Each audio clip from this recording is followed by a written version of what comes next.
I cried out to you, Lord. I begged the Lord for mercy, saying, what will you gain if I die, if I sink into the grave? Can my dust praise you? Can it tell of your faith?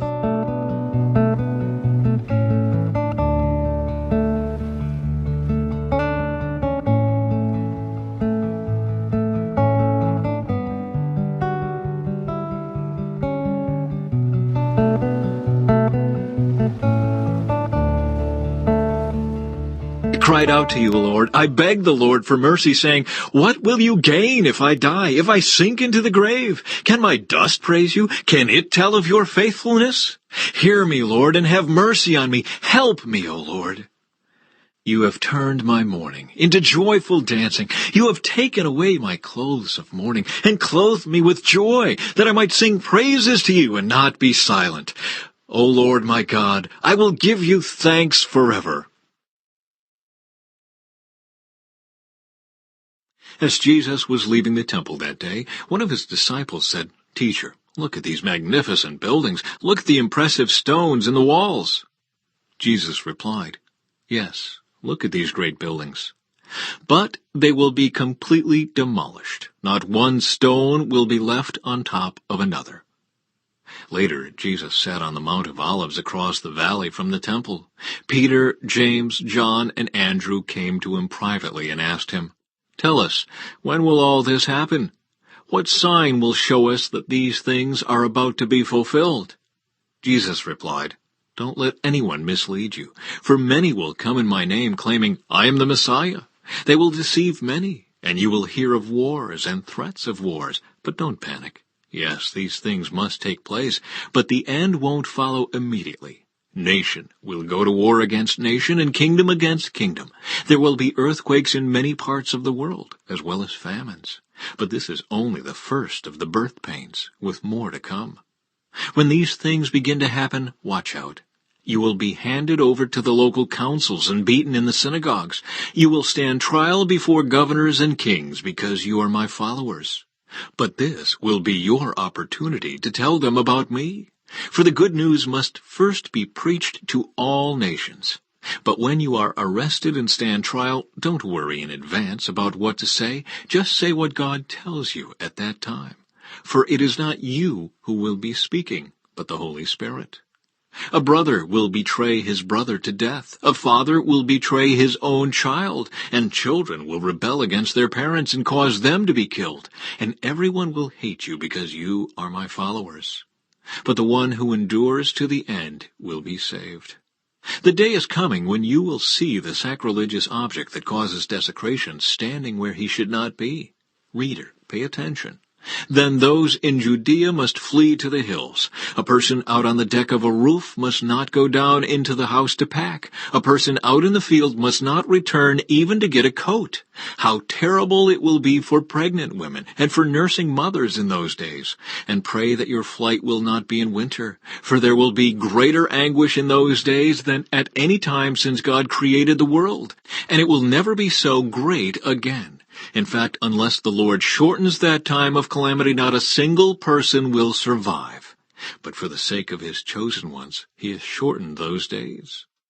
Then, if anyone tells you, look, here is the Messiah, or there he is, don't believe it. For false messiahs and false prophets will rise up and perform signs and wonders, so as to deceive, if possible, even God's chosen ones. Watch out, I have warned you about this ahead of time. At that time, after the anguish of those days, the sun will be darkened, the moon will give no light, the stars will fall from the sky, and the powers in the heavens will be shaken.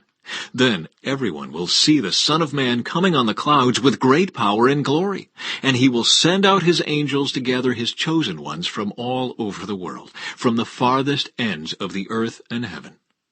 Now, learn a lesson from the fig tree. When its branches bud and its leaves begin to sprout, you know that summer is near. In the same way, when you see all these things taking place, you can know that his return is very near, right at the door. I tell you the truth, this generation will not pass from the scene before all these things take place. Heaven and earth will disappear, but my words will never disappear. Chapter 14. Cleansing from Skin Diseases. And the Lord said to Moses, "The following instructions are for those seeking ceremonial purification from a skin disease. Those who have been healed must be brought to the priest, who will examine them at a place outside the camp. If the priest finds that someone has been healed of a serious skin disease, he will perform a purification ceremony using 2 live birds that are ceremonially clean, a stick of cedar, some scarlet yarn, and a hyssop branch. The priest will order that 1 bird be slaughtered over a clay pot filled with fresh water. He will take the live bird, the cedar stick, the scarlet yarn, and the hyssop branch, and dip them into the blood of the bird that was slaughtered over the fresh water. The priest will then sprinkle the blood of the dead bird 7 times on the person being purified of the skin disease. When the priest has purified the person, he will release the live bird in the open field to fly away. The persons being purified must then wash their clothes, shave off all their hair, and bathe themselves in water. Then they will be ceremonially clean and may return to the camp. However, they must remain outside their tents for 7 days. On the 7th day, they must again shave all the hair from their heads, including the hair of the beard and eyebrows. They must also wash their clothes and bathe themselves in water. Then they will be ceremonially clean. On the 8th day, each person being purified must bring 2 male lambs and a 1-year-old female lamb, all with no defects, along with a grain offering of 6 quarts of choice flour moistened with olive oil and a cup of olive oil. Then the officiating priest will present that person for purification, along with the offerings, before the Lord at the entrance of the tabernacle. The priest will take 1 of the male lambs and the olive oil and present them as a guilt offering, lifting them up as a special offering before the Lord. He will then slaughter the male lamb in the sacred area where sin offerings and burnt offerings are slaughtered. As with the sin offering, the guilt offering belongs to the priest. It is a most holy offering.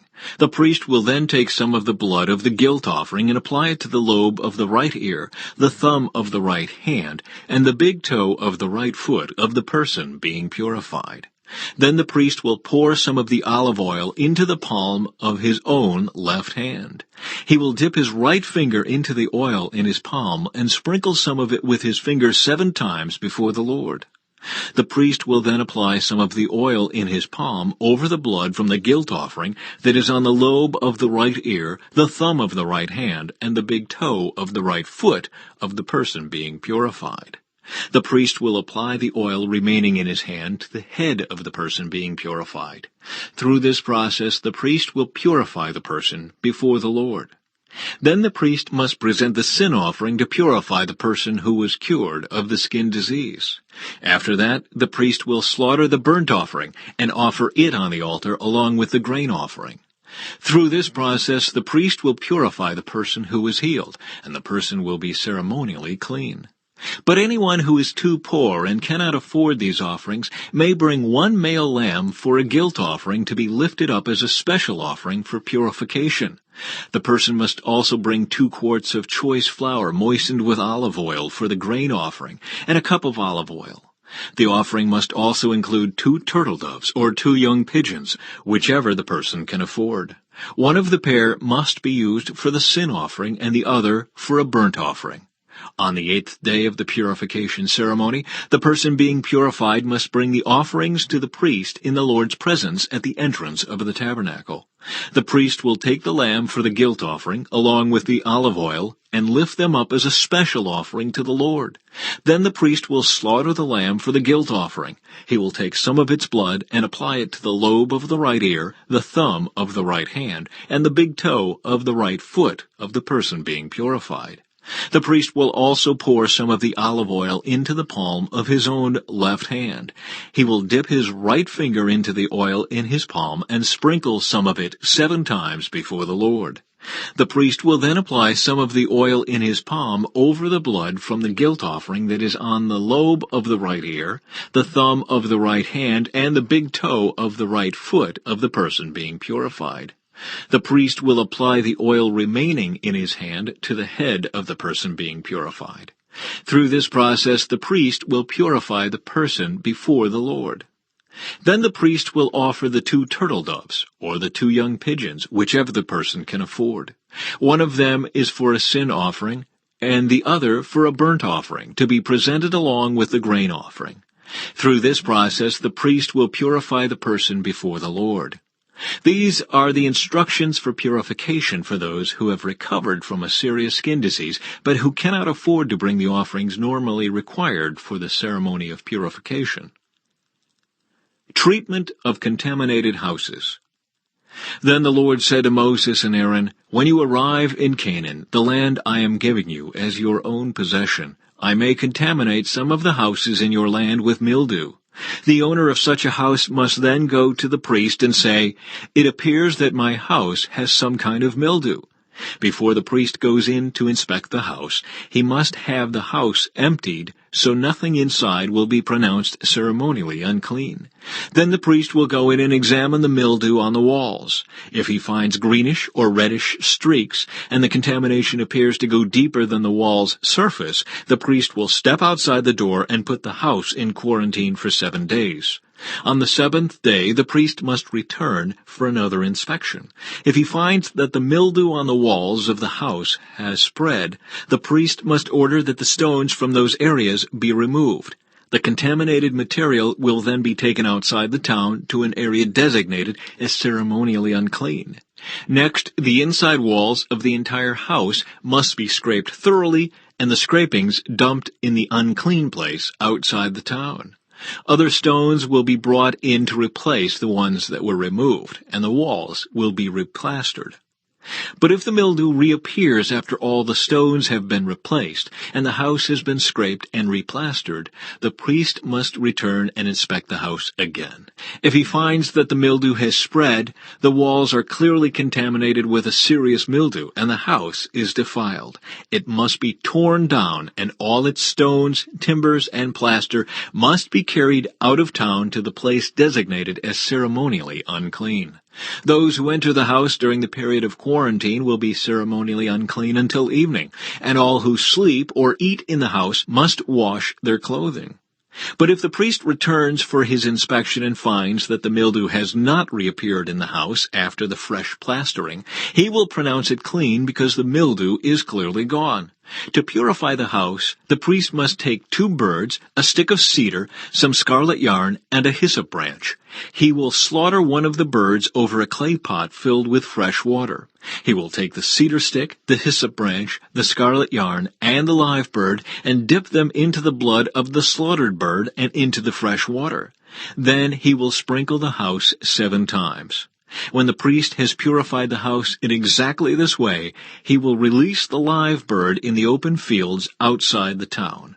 Through this process, the priest will purify the house, and it will be ceremonially clean. These are the instructions for dealing with serious skin diseases, including scabby sores, and mildew, whether on clothing or in a house, and a swelling on the skin, a rash, or discolored skin. This procedure will determine whether a person or object is ceremonially clean or unclean. These are the instructions regarding skin diseases and mildew.